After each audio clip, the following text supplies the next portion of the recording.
স্বাগত জানাচ্ছি সুপ্রিয় শিক্ষার্থীবৃন্দ। আমরা ডেটাবেজ ম্যানেজমেন্ট সিস্টেম নিয়ে আলোচনা করতেছিলাম।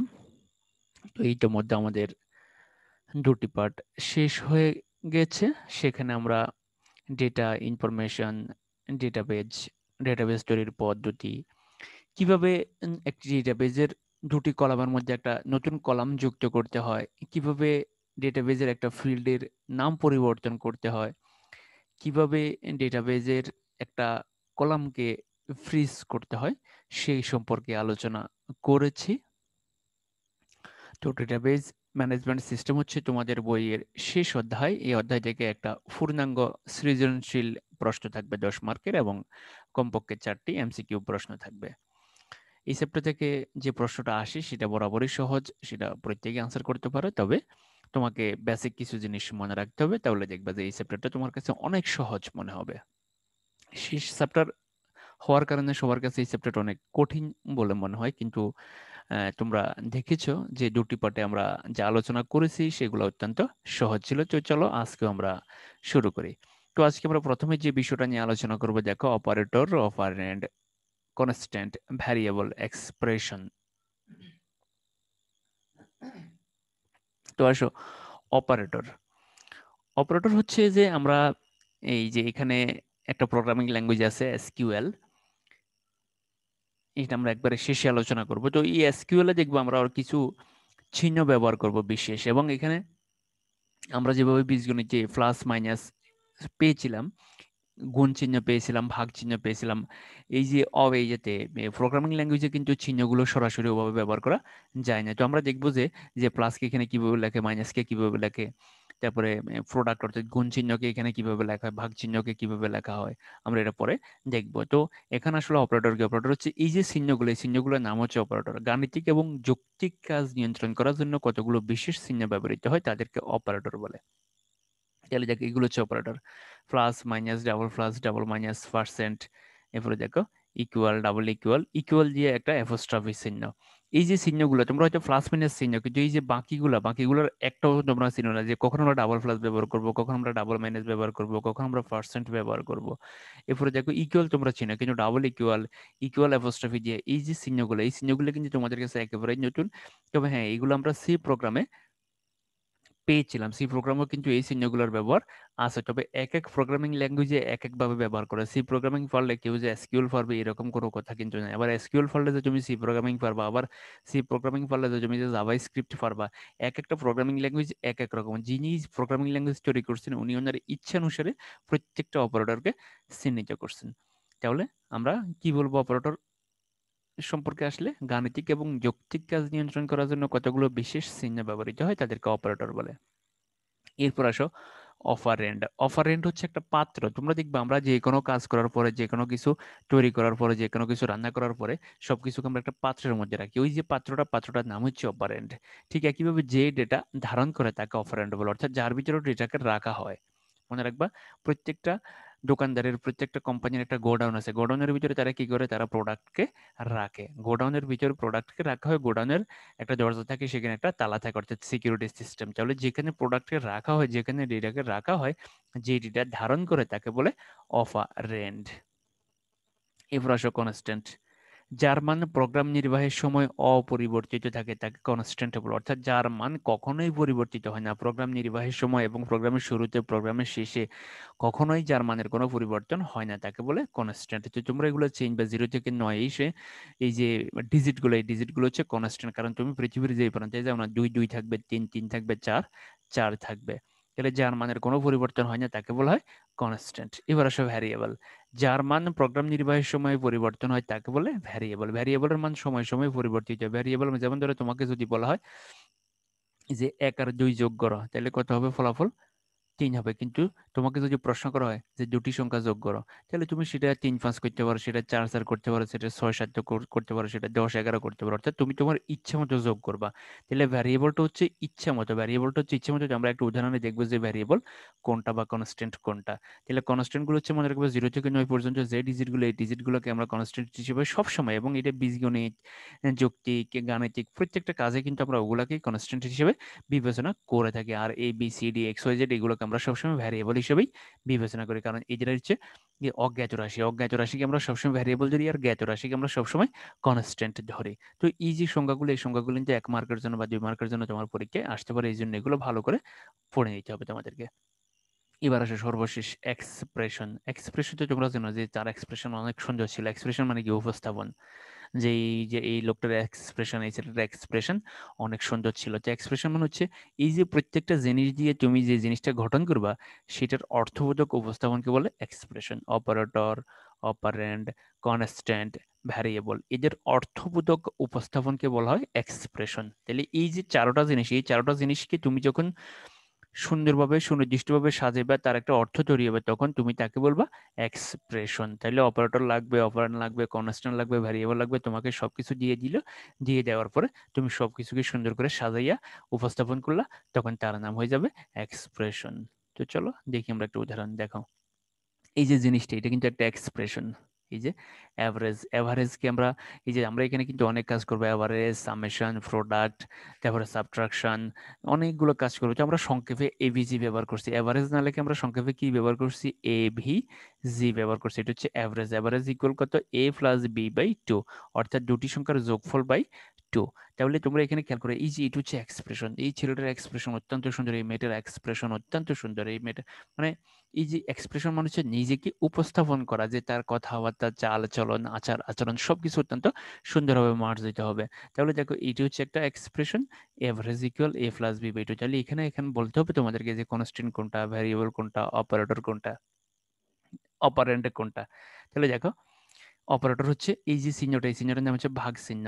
এই যে তোমরা তো এটা প্রাইমারি স্কুল থেকে শিখে আসছো, এই চিহ্নটার নাম হচ্ছে ভাগ চিহ্ন, আর এই চিহ্নটার নাম হচ্ছে যোগ চিহ্ন। তাহলে এখানে এই দুটো, এখানে অপারেটর হচ্ছে দুইটা, যদি আমি এখানে একটা দেখাইছি, কিন্তু অর্থাৎ আমাদের দরকার ছিল অপারেটর চিহ্নিত করা। তো এখানে আমি এটাকে অপারেটর দেখাইছি। তবে মনে রাখতে হবে এই এই সমীকরণের টোটাল অপারেটর হচ্ছে তিনটা। একটা হচ্ছে ইকুয়াল একটা অপারেটর, প্লাস একটা অপারেটর, এই যে ভাগ, ডিভাইডেড, এই ডিভাইডেড, এই তিনটে হচ্ছে অপারেটর। তার মানে এই যে এই যে জিনিসটা, এই এক্সপ্রেশনটা, এই এক্সপ্রেশনের মধ্যে টোটাল অপারেটর হচ্ছে তিনটে। কি কি? ইকুয়াল একটা অপারেটর, প্লাস একটা অপারেটর, ডিভাইডেড একটা অপারেটর। তাহলে টোটাল অপারেটর কয়টা এখানে? তিনটে অপারেটর। এবার আসো ভ্যারিয়েবল। এখানে টোটাল ভ্যারিয়েবল হচ্ছে দুইটা, একটা হচ্ছে এ, একটা হচ্ছে বি। এখন তোমাকে যদি বলে যে দুটি সংখ্যার গড় নির্ণয় করো, তো দুটি সংখ্যার গড় নির্ণয় করো, এক একজন এক একভাবে করবো। কেউ 3-5-এর গড় বের করবো, কেউ 4-4-এর গড় বের করবে, কেউ 5-5-এর গড় বের করবে। কিন্তু যদি তোমাকে বলা হয় যে 1 আর 3-এর গড় কত, 1 আর 3-এর গড় হচ্ছে ফিক্সড টু, অর্থাৎ এটা কনস্ট্যান্ট, কনস্ট্যান্টের কোনো পরিবর্তন হয় না। এখন এই পৃথিবীর যেই দেশেই যাও, তুমি যদি জিজ্ঞাসা করো যে 1 আর 3-এর গড় কত, 1 আর 3-এর গড় কত, 1 আর 3-এর গড় কত, সবাই বলবে 2, সবাই বলবে 2, সবাই বলবে 2। কিন্তু তুই যদি বলে যে দুটি সংখ্যার গড় কত, দুটি সংখ্যার গড় কত, সেখানে তোমার ঘরের ভিতরে তুমি যদি 5 জনকে জিজ্ঞাসা করো, 5 জন 5 রকম বলবে। তার মানে যখন কোনো কিছু অজ্ঞাত থাকবে তখন তাকে বলা হবে ভ্যারিয়েবল। তাহলে এখানে দেখো এর মান এবং বির মান আমরা জানি না, এর মান আর বির মান বসালে আমরা একটা ফলাফল পাবো। তাহলে এ আর বি হচ্ছে ভ্যারিয়েবল।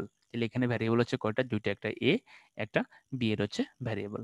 এরপর আসো কনস্ট্যান্ট। এখানে কনস্ট্যান্ট হচ্ছে শুধুমাত্র একটা, সেটা হচ্ছে টু।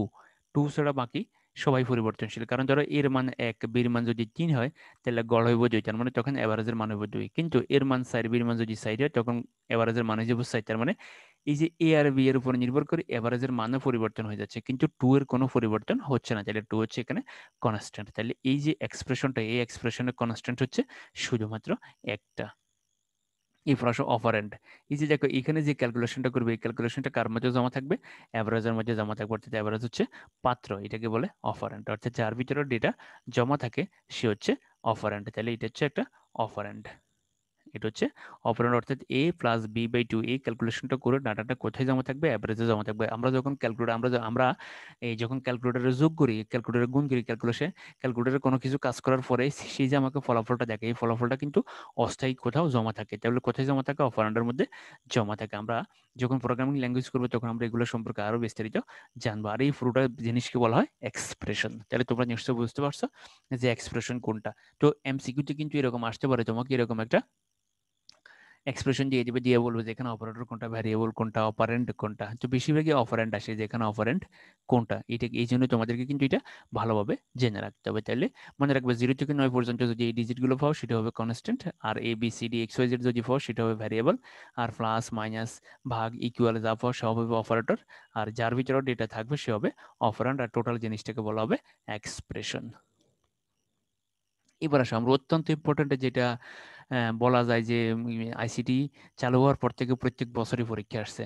আইসিটি শুরু হয়েছে 2000 তোমার 12 সাল থেকে, অর্থাৎ 2014 সালে যারা পরীক্ষা দিছে তারাই প্রথম আইসিটি পরীক্ষা দিছে। এই যে 14 থেকে 2019 সাল পর্যন্ত প্রত্যেকবারই কিন্তু পরীক্ষা আসছে এটা ডেটা টাইপ, প্রত্যেকবার ডেটা টাইপ পরীক্ষা আসছে। কারণ ডেটা টাইপ অত্যন্ত ইম্পর্ট্যান্ট। আমরা গত পার্টে প্রথম পার্টে আমরা ডেটাবেস তৈরি করেছিলাম, আমরা দেখেছিলাম যে কিভাবে মাইক্রোসফট অ্যাক্সেস ব্যবহার করে ডেটাবেস তৈরি করা হয়। তো সেখানেও আমরা ডেটা টাইপের কথা বলেছিলাম এবং সেদিনও বলেছিলাম যে আমরা একদিন এটা বিস্তারিত আলোচনা করব, যে ডেটা টাইপগুলো number, auto number, text, memo, hyperlink, date time, এই যে এইগুলা ডেটা টাইপগুলো, এই ডেটা টাইপগুলো আমরা আজকে দেখবো যে আমরা কখন কোনটা ব্যবহার করবো। তো চলো আমরা শুরু করি।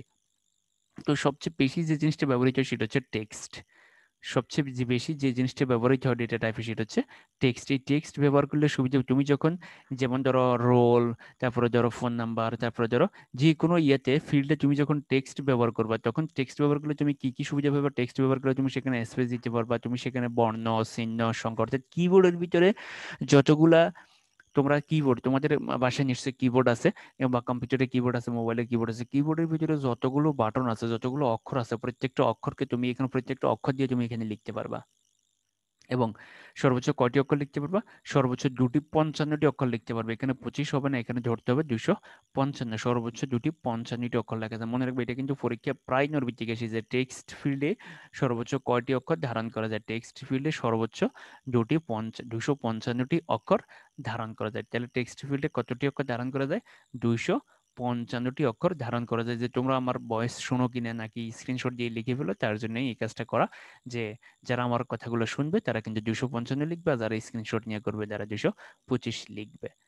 তাহলে টেক্সটের আমি কি কি সুবিধা পাবো? আমি যখন টেক্সট সিলেক্ট করব, টেক্সট যদি সিলেক্ট করে দিই তাহলে আমি সেখানে বর্ণ, চিহ্ন, সংখ্যা, অর্থাৎ প্রত্যেকটা জিনিস আমি সেখানে সংরক্ষণ করতে পারবো। অর্থাৎ এই যে কোনো জিনিস আমার দরকার প্রয়োজন মতো ব্যবহার করতে পারবো। তাহলে এবং টেক্সট যদি তুমি সিলেক্ট করে দাও, টেক্সট যদি তুমি ফিক্সড করে দাও, তাহলে তুমি সেখানে সর্বোচ্চ 255টি অক্ষর লিখতে পারবে। মনে রাখবে সর্বোচ্চ 255টি অক্ষর, 255 অক্ষরের বেশি তুমি লিখতেই পারবে না। এবার আসো মেমো। মেমো হচ্ছে সংক্ষিপ্ত ইতিহাস লেখার জন্য। এই দুটোর কাজ একই রকম, টেক্সটের কাজ আর মেমোর কাজ একই রকম। মনে রাখবা টেক্সটে তুমি যা যা করতে পারবা, মেমোতেও তুমি তা তাই করতে পারবা। ধরো তোমাকে একটা ব্যক্তির ইতিহাস লিখতে বলা হলো, ওয়েবসাইটের ভিতরে দেখবা অনেক ব্যক্তির ইতিহাস থাকে। ধরো তোমার স্কুলের যতজন টিচার আছে বা কলেজে যতজন টিচার আছে অথবা প্রতিষ্ঠানে যতজন স্টাফ আছে, প্রত্যেক স্টাফের একটা সংক্ষিপ্ত ইতিহাস থাকবে। কে কোন জায়গা থেকে পাশ করছে, জন্মসাল কবে, এই প্রত্যেকটা জিনিস সেখানে লেখা থাকবে। কে কোন কাজ করে বা তার কার অভিজ্ঞতা কি। তাহলে প্রত্যেকটা জিনিস যখন ডেটাবেজে লেখা থাকবে, তখন টেক্সট ব্যবহার করলে তুমি কি লিখতে পারবা? 255টি অক্ষর। কিন্তু মেমো যদি ব্যবহার করে দাও তাহলে তুমি কতটা অক্ষর লিখতে পারবা? 65,536টি অক্ষর। তাহলে যখন তোমাকে কোনো ব্যক্তির সংক্ষিপ্ত ইতিহাস লিখতে বলবে, কারো জীবন বৃত্তান্ত লিখতে বলবে, তখন তুমি অবশ্যই মেমো সিলেক্ট করবা। তুমি সেখানে টেক্সট দিবা না, কারণ টেক্সট দিলে তুমি 255 অক্ষরের বেশি লিখতে পারবে না। তো কারো সম্পর্কে আসলে বিস্তারিত লিখতে গেলে 255 অক্ষর লেখা সম্ভব নয়। কিন্তু নাম, তারপর হচ্ছে যে তার ঠিকানা, তারপর হচ্ছে পিতার নাম, মাতার নাম, ধর্ম, এগুলো কিন্তু 255 অক্ষরের মধ্যে লেখা যায়। কিন্তু সংক্ষিপ্ত ইতিহাস কিন্তু 255 অক্ষরে লেখা যায় না। তাহলে সেক্ষেত্রে তোমাকে মেমো দিতে হবে। তাহলে মনে রাখবা টেক্সটে তুমি যা যা করতে পারবা, মেমোতেও তাড়াতাড়ি করতে পারবা। শুধু পার্থক্য হচ্ছে এখানে 255টি অক্ষর লেখা যায় আর মেমোতে কতটি অক্ষর রাখা যায়? 65,536টি। এটা কিন্তু ভালোভাবে মনে রাখতে হবে, এবং এমসিকিউতে কিন্তু এটা আসে, প্রায় দেখবে এটা এমসিকিউতে আসে। এবার আসুন নাম্বার। তো নাম্বার আমরা ওই যে আমরা প্রথম ক্লাসে যে ডেটাবেস জড়িয়ে গেছিলাম সেখানে আমরা কোথায় কোথায় নাম্বার ব্যবহার করেছিলাম? আমরা এই যে ফোনের ক্ষেত্রে নাম্বার ব্যবহার করছি, তারপরে আমরা রোলের ক্ষেত্রে নাম্বার ব্যবহার করছি। ঠিক আছে? তো এই যে নাম্বারে কি করা যায়? নাম্বারে শুধুমাত্র সংখ্যা রাখা যায়, অর্থাৎ 0 থেকে 9 পর্যন্ত এগুলো রাখা যায়। 0 থেকে 9 এদেরকে শুধুমাত্র রাখা যায়। আর মোট কয়টা সংখ্যা তুমি কয়টা ডিজিট লিখতে পারো? 0 থেকে 9 পর্যন্ত হচ্ছে 10টা ডিজিট। এই 10টা ডিজিট ব্যবহার করে সারা পৃথিবীর সমস্ত সংখ্যা তৈরি হয়েছে। তুমি যেই সংখ্যা কল্পনা করবা দেখবে সেখানে 0 থেকে 9, তুমি যেই সংখ্যা কল্পনা করবে সেখানে 0 থেকে 9, অর্থাৎ 0 থেকে 9কে ব্যবহার করে সারা পৃথিবীর সমস্ত সংখ্যা তৈরি গেছে। তাহলে সমস্ত সংখ্যা তুমি এখানে লিখতে পারবে। তবে কতগুলা ডিজিট তুমি লিখতে পারবা? সর্বোচ্চ 19 ডিজিট, তবে দশমিক স্থান সহ। যেমন ধরো 1.2222222 এরকম কত ডিজিট লিখতে পারবা? 19 ডিজিট পর্যন্ত লিখতে পারবে। এর বেশি তুমি কিন্তু এখানে লিখতে পারবে না। তাহলে তোমাকে মনে রাখতে হবে তুমি যদি আরো বেশি লিখতে চাও, তাহলে তোমাকে টেক্সট ব্যবহার করতে, মনে রাখবে এই টেক্সটের ভিতরে কিন্তু সব পারবা, টেক্সটের ভিতরে সব কিছু করা যাবে। এই টেক্সটের ভিতরে তুমি নাম্বার, ফোনের ক্ষেত্রে তুমি টেক্সট ব্যবহার করতে পারবা, রোলের ক্ষেত্রে তুমি টেক্সট ব্যবহার করতে পারবা, প্রত্যেকটা ক্ষেত্রে তুমি কিন্তু টেক্সট ব্যবহার করতে, মনে রাখবে টেক্সটার মেমো সব জায়গায় ব্যবহার করা যাবে, টেক্সটার মেমো সব জায়গায় ব্যবহার করা যায়। টেক্সটার মেমোর ভিতরে তুমি সব কিছু লিখতে পারবা, plus minus hash 1 2 3 ABCD XYZ star minus plus সব লিখতে পারবে, কিন্তু নাম্বারের ক্ষেত্রে শুধুমাত্র 0 থেকে 9, 0 থেকে 9 এর বাইরে তুমি কোনো কিছুই লিখতে পারবে না। এবং সর্বোচ্চ কয়টা সংখ্যা লিখতে পারবা, কয়টা ডিজিট তুমি লিখতে পারবা, সর্বোচ্চ 19 ডিজিট পর্যন্ত, এবং দশমিক স্থান সহ একটা দশমিক যদি দিয়ে দাও তাহলে আর টোটাল 18 ডিজিট লিখতে পারবা তুমি। এবার আসো অটো নাম্বার। অটো নাম্বার হচ্ছে যখন এই অটো সংখ্যার ক্ষেত্রে যে যে বৈশিষ্ট্য অটো নাম্বারের ক্ষেত্রে শেষই বৈশিষ্ট্য মনে রাখবে, তবে সংখ্যাগুলো এখানে স্বয়ংক্রিয়ভাবে আসে। যেমন ধরো সিরিয়াল নাম্বার, যে ধরো তোমার রোল হচ্ছে, ধরো তুমি একটা কলেজে ভর্তি হয়েছে, তোমার রোল হচ্ছে 1001, 1002, 1003, 1004, এইভাবে রোল শুরু হয়েছে, কিন্তু সিরিয়াল নাম্বার 1 থেকে শুরু হবে। মনে রাখবে সিরিয়াল নাম্বার অটোমেটিক আসবে, সিরিয়াল নাম্বার কিন্তু অটোমেটিক সর্ব বামে থাকে, এই জন্য সিরিয়াল নাম্বারের ক্ষেত্রে সবসময় অটো নাম্বার ব্যবহার করা হয়। তাহলে এই ধরনের ফিল্ডে শুধুমাত্র সংখ্যা ব্যবহার করা হয় এবং সংখ্যাগুলো স্বয়ংক্রিয়ভাবে আসে, তাহলে কিন্তু নাম্বার কিন্তু স্বয়ংক্রিয়ভাবে আসবে না, নাম্বার তোমাকে হাতে লিখতে হবে। তাই না? মনে রাখবে রোলের ক্ষেত্রে আমরা সবসময় নাম্বার ব্যবহার করব, আর রোলের ক্ষেত্রে, ফোনের ক্ষেত্রে আমরা সবসময় নাম্বার ব্যবহার করব, কিন্তু সিরিয়াল নাম্বারের ক্ষেত্রে, আমরা সবসময় অটো নাম্বার ব্যবহার করব, কারণ সিরিয়াল নাম্বার কখনো ব্রেক করা যায় না, সিরিয়াল নাম্বার ব্রেক করলে হিসাবে অসুবিধা হয়। তাহলে এই জন্য আমরা সিরিয়াল নাম্বারের ক্ষেত্রে সবসময় অটো নাম্বার ব্যবহার করবো, কারণ এখানে কোনো কিছু লিখে লাগবে না, এটা অটোমেটিক তৈরি হবে।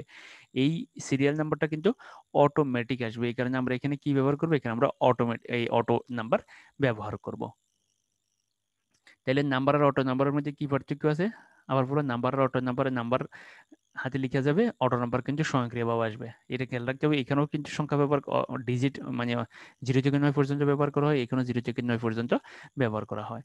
তো আসি এবার কারেন্সি। তো কারেন্সি আমরা কখন ব্যবহার করবো? যখন আমরা টাকার কথা আসবে বা মুদ্রার কথা আসবে, তখন আমরা কারেন্সি ব্যবহার করি। এখন প্রশ্ন হচ্ছে, আমরা কি টাকার কথা আসলে সেখানে কি নাম্বার বা অটো নাম্বার ব্যবহার করতে পারবো না? সেখানে কি সমস্যা হবে?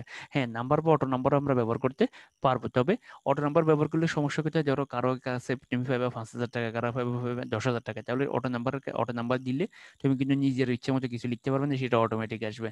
অটোমেটিক 1 থেকে শুরু হবে, 1 2 3 4 5, কিন্তু নাম্বার ব্যবহার করলে তুমি নিজে নিজে নিজের হাতে লিখতে পারবা। তাহলে অটো নাম্বার তুমি ব্যবহার অবশ্যই করবে না। মনে রাখবো, অটো নাম্বার সিরিয়াল নাম্বার ছাড়া আর কোথাও ব্যবহার করা যাবে না, কারণ তুমি সেখানে কোনো চেঞ্জ করতে পারবে না, সেটা অটোমেটিক তৈরি হবে। তাহলে তুমি নাম্বার ব্যবহার করতে পারো, কিন্তু প্রত্যেকটা দেশের টাকার একটা প্রতীক আছে, যেমন বাংলাদেশের টাকা হচ্ছে বিডিজি, আমেরিকার টাকা হচ্ছে অ্যাশ একটা দিয়ে মাঝখানে কাটা। তো এরকম প্রত্যেকটা দেশের টাকার একটা কোড আছে, প্রত্যেকটা দেশেরই টাকার একটা কোড আছে। তখন যখন তুমি কারেন্সি ব্যবহার করবা, আর ইয়ার ক্ষেত্রে, এই টাকার ক্ষেত্রে কিন্তু ধরো দশমিক ব্যবহার করা হয়, মানে কিছু চিহ্ন ব্যবহার করা টাইপ, এবং টাকার মূল টাকার শেষে দশমিক দিয়ে শূন্য শূন্য দিয়ে দেওয়া হয়, ঠিক আছে? তাহলে এই জিনিসগুলো তোমাকে অটোমেটিক আনতে চাইলে তোমাকে কি ব্যবহার করতে হবে? কারেন্সি ব্যবহার করতে হবে। মনে রাখবা, যখনই টাকার কথা আসবে তখন কিন্তু আমরা কারেন্সি ব্যবহার করবো, কারেন্সি ব্যবহার করি। তাহলে মুদ্রা বা টাকার অঙ্ক ইনপুট দেওয়ার জন্য এই ধরনের ডাটা টাইপ ব্যবহার করা হয়। তাহলে তোমাকে কিন্তু যে কাজের জন্য যেটা, সেটা যদি ব্যবহার করো তুমি কিন্তু বাড়তি সুবিধা পাবে।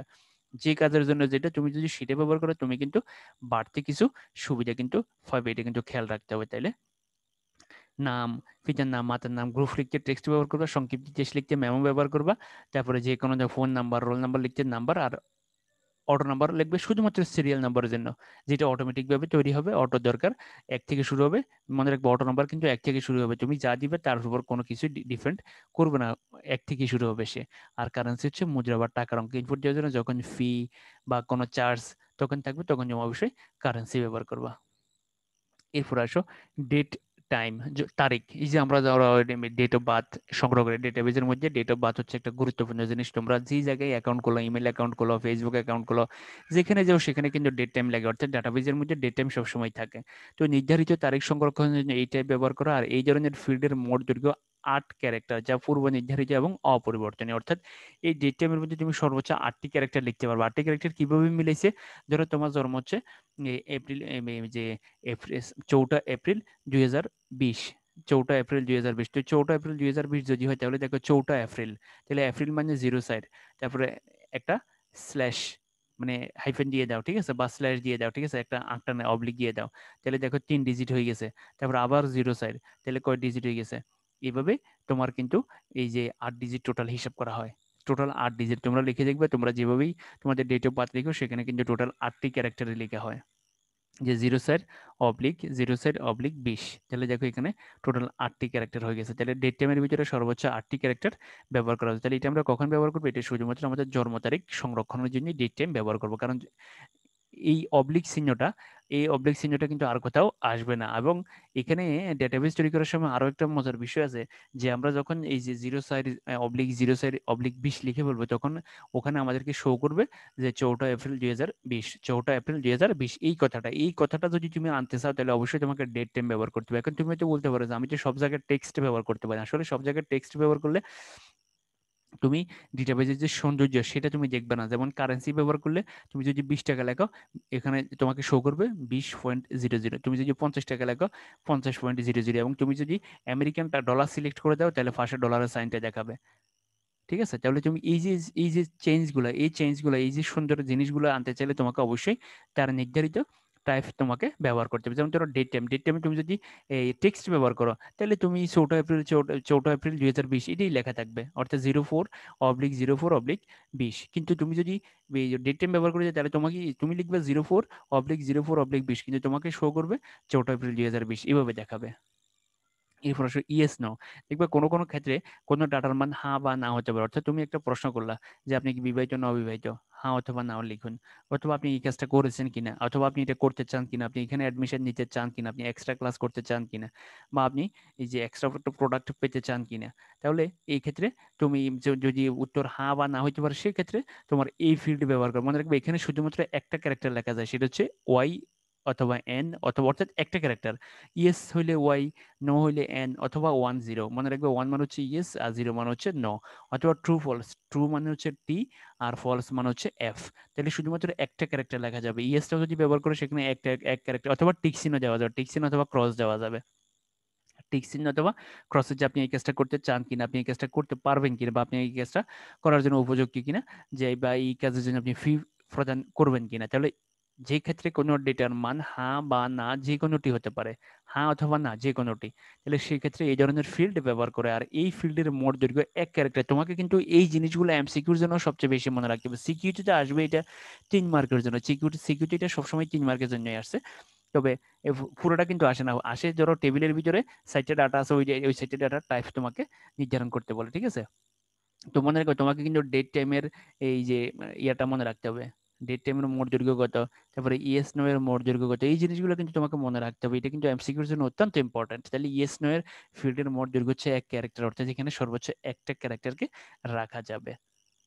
তো এবার আসো ওলি অবজেক্ট হচ্ছে ডেটাবেজের মধ্যে অনেকের ছবি থাকে, ডেটাবেজের মধ্যে অনেকের সাবমিট করা গ্রাফ থাকে, বিভিন্ন ধরনের পেপারসের ছবি থাকে, তো সার্টিফিকেটের ছবি থাকে।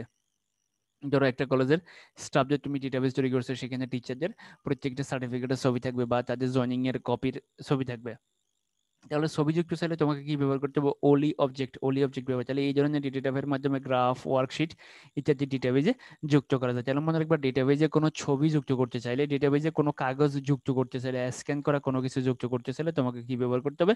তোমাকে ওলি অবজেক্ট ব্যবহার করতে হবে। মনে রাখবা ওলি মানে হচ্ছে অবজেক্ট লিঙ্কিং এন্ড এমবেডিং, অর্থাৎ অবজেক্টের সাথে লিঙ্ক করা এবং এমবেড করা মানে ওপেন করার সাথে সাথে দেখাবে, ওপেন করার সাথে সাথেই দেখাবো। অবজেক্ট লিঙ্কিং এন্ড এমবেডিং এটাকে বলা হয় ওলি। ওলি ও অবজেক্ট লিঙ্কিং এন্ড এমবেডিং, এটা এমসিকিউর জন্য মুখস্থ করে রাখবে। তাহলে ওলি অবজেক্ট তুমি কখন ব্যবহার করবে? যখনই তুমি ডেটাবেজে কোনো ছবি যুক্ত করতে চাইবা, ডেটাবেজে কোনো ছবি যুক্ত করতে চাইলেই তোমাকে ওলি অবজেক্ট ব্যবহার করতে হবে। মনে রাখতে হবে এই বিষয়গুলো। এরপর আসো হাইপার লিঙ্ক। হাইপার লিঙ্ক হচ্ছে, ধরো তুমি এবার যে তোমার প্রতিষ্ঠানে তুমি একটা ডেটাবেস তৈরি করছো, এখন কর্তৃপক্ষ অর্থাৎ কিছু ইউজার আরো বেশি তথ্য চায়। তো আরো বেশি তথ্য চাইলে তুমি পাশে লিখে দিবা for more info, bus. For more info দিয়ে তুমি একটা লিঙ্ক দিয়ে দিবে, ওই লিঙ্কে ক্লিক করলে তারা আরো অনেক বেশি তথ্য পেয়ে যাবে। তাহলে দেখো হাইপার লিঙ্ক হচ্ছে এই ধরনের ডেটা টাইপের মাধ্যমে ডেটাবেজের সাথে ওয়েবসাইটের লিঙ্ক তৈরি করা যায়। খেয়াল করো, এই ধরনের ডেটা টাইপের মাধ্যমে ডেটাবেজের সাথে ওয়েবসাইটের লিঙ্ক তৈরি করা যায়। তাহলে ডেটাবেজের সাথে ওয়েবসাইটের লিঙ্ক তৈরি করতে চাইলে তোমাকে কি ব্যবহার করতে হবে? তোমাকে হাইপার লিঙ্ক ব্যবহার করতে হবে। তো আমরা হাইপার লিঙ্কের একটা ইউজ দেখবো। তাহলে হাইপার লিঙ্ক আমরা কখন ব্যবহার করব? যখনই আমরা ডেটাবেজের সাথে কোনো একটা ওয়েবসাইটের লিঙ্ক করে দেবো, তখন আমরা হাইপার লিঙ্ক ব্যবহার করব। এরপর আসলে লুকআপ উইজার্ড। লুকআপ উইজার্ড হচ্ছে যে ধরো তোমার একটা ডেটাবেস তৈরি করা আছে, একটা ডেটাবেসে তো অনেকগুলো ডাটা আছে, এখন তুমি চাচ্ছ আরেকটা ডেটাবেস তৈরি করবে। তো এই নতুন ডেটাবেসে তুমি পূর্বের কিছু ডেটা ব্যবহার করতে চাচ্ছ, যেহেতু একটা ডেটাবেস তৈরি করা অনেক কষ্টকর, সময় সাপেক্ষ, তাহলে তুমি চাচ্ছ যে নতুন ডেটাবেসে তুমি পূর্বের কিছু ডেটাকে ব্যবহার করবা। তাহলে তুমি এই লুকআপ উইজার্ডের মাধ্যমে পূর্বের ডেটাকে নতুন ডেটাবেসে ব্যবহার করতে পারবা। দেখো, এই ধরনের ডেটা টাইপের মাধ্যমে অন্য কোনো টেবিল হতে ডেটাবেসে যে কোনো মান সংযোজন করা যায়, অর্থাৎ অন্য কোনো টেবিল থেকে তুমি তোমার ডেটাবেজে যদি কোনো মানকে যুক্ত করতে চাও, তাহলে তোমাকে অবশ্যই লুকআপ উইজার্ড ব্যবহার করতে হবে। তাহলে সুপ্রিয় শিক্ষার্থীবৃন্দ, আমরা যে যে ডেটা টাইপগুলোর দরকার একটা ডেটাবেস তৈরিতে, সেগুলো আমরা আলোচনা করছি। এগুলো, এই প্রশ্নটা কিন্তু অত্যন্ত ইম্পর্টেন্ট, অর্থাৎ তোমার এই ষষ্ঠ অধ্যায়ের সবচেয়ে ইম্পর্টেন্ট প্রশ্ন হচ্ছে এটা। আমরা এতক্ষণ পর্যন্ত যতগুলো প্রশ্ন আলোচনা করছি, তার মধ্যে সবচেয়ে ইম্পর্টেন্ট হচ্ছে এই প্রশ্নটা। কারণ আমরা প্রথম পার্টে যে যেটা বেজের তৈরির পদ্ধতি নিয়ে আলোচনা করছিলাম, যে একটা ডেটাবেস আমরা কিভাবে তৈরি করবো, এই ডেটাবেস তৈরির জন্য তোমার কিন্তু এই ডেটা টাইপ জানতে হবে। এই তুমি যদি এই ডেটা টাইপ না জানো, তাহলে তুমি কিন্তু কোনোভাবেই ডেটা বেস তৈরি করতে পারবে না। কারণ ডেটাবেস তৈরি করতে হলে আমার ফিল্ড লাগবে, কিন্তু সেই ফিল্ডগুলোর টাইপ কি হবে, যে আমি একটা ডেটাবেসের ভিতরে নাম, roll number, phone number, currency, fee, তারপরে ছবি, এগুলা রাখবো। কিন্তু এই যে জিনিসগুলো রাখবো, তাহলে আমার নামের জন্য কি লাগবে, নামের জন্য টেক্সট লাগবে, ফোন নাম্বারের জন্য নাম্বার লাগবে, ফি এর জন্য কারেন্সি লাগবে, তারপরে ডেট টাইমের, ডেট অফ বার্থের জন্য ডেট টাইম লাগবে। তাহলে এই জিনিসগুলো তোমাকে মুখস্থ করতে হবে। এবং সব আরো বেশি যে জিনিসটা জানতে হবে, সেটা হচ্ছে যে প্রত্যেকটা টাইপের মোট দৈর্ঘ্য, ডাটা ডেট টাইমের মোট দৈর্ঘ্য 8 ক্যারেক্টার, ইএসএন এর মোট দৈর্ঘ্য 1 ক্যারেক্টার, ওলি অবজেক্টের কোনো দৈর্ঘ্যের ইয়ে নাই। তবে এখানে ওই যে তোমার ছবিটার সাইজ, অর্থাৎ ছবিটার এখানে এমবি হিসেব করে, যে তোমার এই ছবিটার সাইজ কত এমবি, এই ছবিটা যত ছোট হবে তত লোড নিবে। কারণ ছবির সাইজ যদি বেশি হয়ে যায়, তাহলে ওয়েবসাইটটা, এই ডেটাবেসটা লোড হতে অনেক বেশি সময় নিবে। হাইপার লিঙ্কের কোনো সাইজ নেই, লুকআপ উইজার্ডের কোনো সাইজ নাই। তবে লুকআপ উইজার্ডের ক্ষেত্রে মনে রাখতে হবে, তুমি যে টেবিল থেকে ডেটা আনবা, সেই টেবিলের ফিল্ডের সাইজ আর তোমার টেবিলের ফিল্ডের সাইজ একই রকম হবে। সাইজ মানে তোমার আগের এই প্রত্যেকটা ডাটা যদি 10 ক্যারেক্টার হয়, তাহলে এখানকারও এই যে 10 ক্যারেক্টার ধারণ করতে হবে, 10 ক্যারেক্টার ধারণ করতে হবে। তুমি ধরো একটা পাত্র থেকে একটা পাত্রে কিছু রাখবে, তো দুটো পাত্রের সাইজ যদি একই রকম না হয়, অথবা ছোট পাত্র থেকে তুমি ঢালতে হবে বড় পাত্রে, মনে রাখবা ছোট বড় পাত্র থেকে কখনো ছোট পাত্রে সব জিনিস আটানো যায় না, ছোট পাত্রের সব জিনিস কিন্তু বড় পাত্রে রাখা যায়, এটা কিন্তু মনে রাখতে হবে। তো সুপ্রিয় শিক্ষার্থীবৃন্দ, আমরা এখন প্র্যাকটিক্যালি একটু দেখি ডেটাবেসটা। দেখো, আমরা যে ডেটাবেসটা তৈরি করছিলাম সেটা নিয়ে কাজ করব।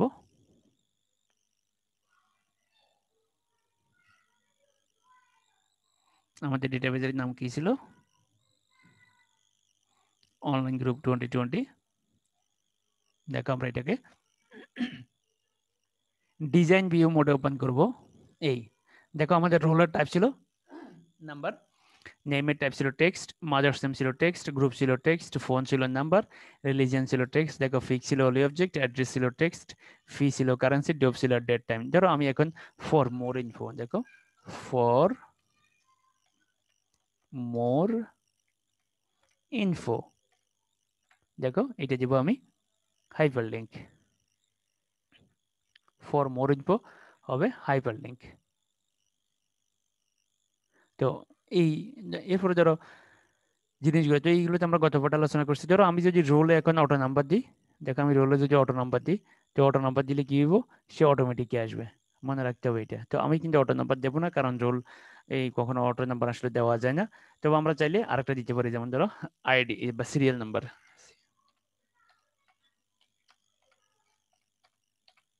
দেখো সিরিয়াল নাম্বার দেবো আমরা, অটো নাম্বার, দেখো এটা অটোমেটিক আসবে, সিরিয়াল নাম্বার হবে অটো নাম্বার, ব্যাস।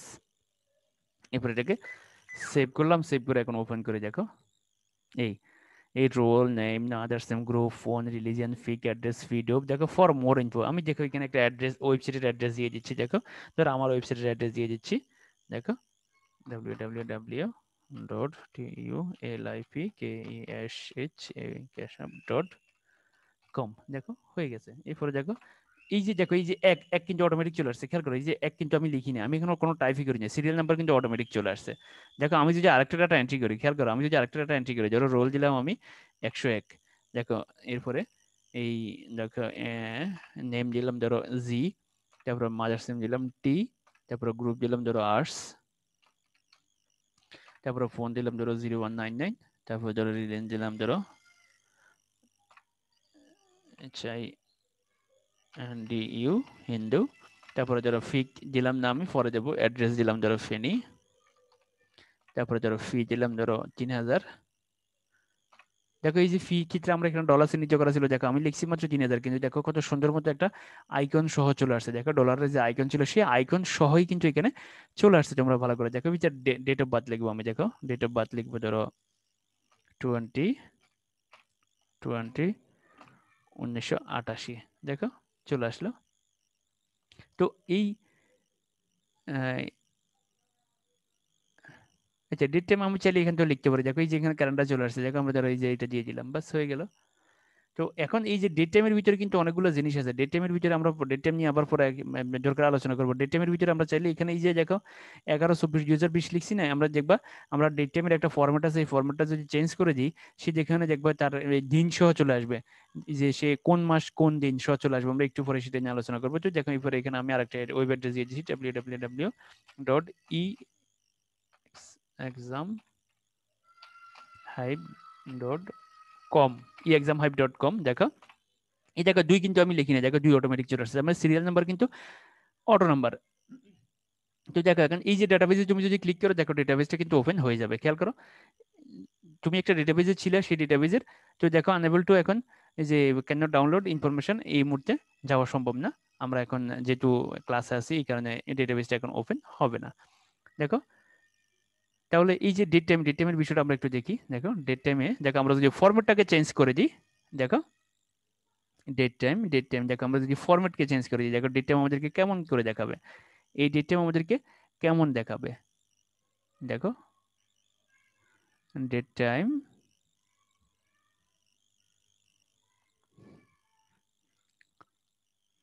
এই দেখো ফরম্যাট, দেখো এই ফরম্যাটে দেখো এই যে ডেট টাইম যদি আমরা এরকম করে দিই, দেখো এই যে দেখো আমি দিয়ে দিলাম, দেখো এই যে দেখো এখন ডেট টাইম কিভাবে দেখাবে, এই যে তার ডেট সহ চলে আসবে, একটু বড় করে দিলাম, এই যে দেখো চলে আসছে, আর একটু বড় করে দিই তাহলে দেখাবে এটা। এই দেখো এই টুইসডে নভেম্বর 24, অর্থাৎ মঙ্গলবার, নভেম্বর 24 তারিখ কি বার ছিল, 2020 সালে নভেম্বর 24 হবে কি বার, মঙ্গলবার। তুমি এখানে যে এখন যা লিখবে, তুমি ধরো তুমি 1/1/2020 লিখলে, ধরো এই যে এক লিখলা, এই যে দেখো এই যে কি চলে আসলো, দেখো এই যে নভেম্বরের 1 তারিখ হচ্ছে কি বার, সানডে। দেখো গতকাল ছিল কি বার, গতকাল রবিবারে ছিল। খেয়াল করো তোমরা, অর্থাৎ তোমার খেয়াল রাখতে হবে যে 1 তারিখ, এই যে নভেম্বরের 1 তারিখ কি বার ছিল, নভেম্বরের 1 তারিখ রবিবার ছিল। তাহলে দেখো ডেটাবেজের ক্ষেত্রে কিন্তু এই জিনিসগুলো সম্ভব। তাহলে এই জন্য তোমাকে টাইপ ঠিক রাখতে হবে, যে রোলের ক্ষেত্রে তোমার টাইপ কি হবে, নেমের ক্ষেত্রে টাইপ কি হবে, মাদার্স নেম, গ্রুপ, ফোন, এবং তোমাকে কিন্তু ডেটা এন্ট্রি করার সময় টাইপ মনে রাখতে হবে। যে তুমি ধরো ডেটা এন্ট্রি করার সময় ফোনের ভিতরে দিছো তুমি এই যে নাম্বার, এখন তুমি সেখানে টেক্সট লেখার চেষ্টা করতেছো, তাহলে কিন্তু কোনোভাবেই হবে না। দেখো কোনোভাবেই সে কিন্তু এটা তার ভিতরে জমা করতে পারবে না, সে কোনোভাবেই নিবে না। এই জন্য তোমাকে কিন্তু তুমি কখন কোন টাইপ লিখছো, তোমার ডেটাবেস তৈরি করার সময় তুমি কোন ফিল্ডের টাইপ কি দিচ্ছ, এটা কিন্তু তোমাকে ভালো করে মনে রাখতে হবে, নাহলে কিন্তু হবে না। তো সুপ্রিয় শিক্ষার্থীবৃন্দ, ধন্যবাদ সবাইকে। এই ডেটা টাইপ অত্যন্ত ইম্পর্টেন্ট, এটা কিন্তু পরীক্ষা আসবেই। সেই আমি বললাম যে 2014 সাল থেকে 2019 সাল পর্যন্ত প্রত্যেকবারই কিন্তু এটা পরীক্ষায় আসছে। তো এই জন্য তোমাদেরকে এটা ভালোভাবে মনে রাখতে হবে, এবং ডেটাবেস তৈরির জন্য কিন্তু ডেটা টাইপ অত্যন্ত গুরুত্বপূর্ণ, কারণ ডেটাবেস তৈরি করতে হলে ডেটা টাইপ তোমাকে ভালোভাবে জানতে হবে।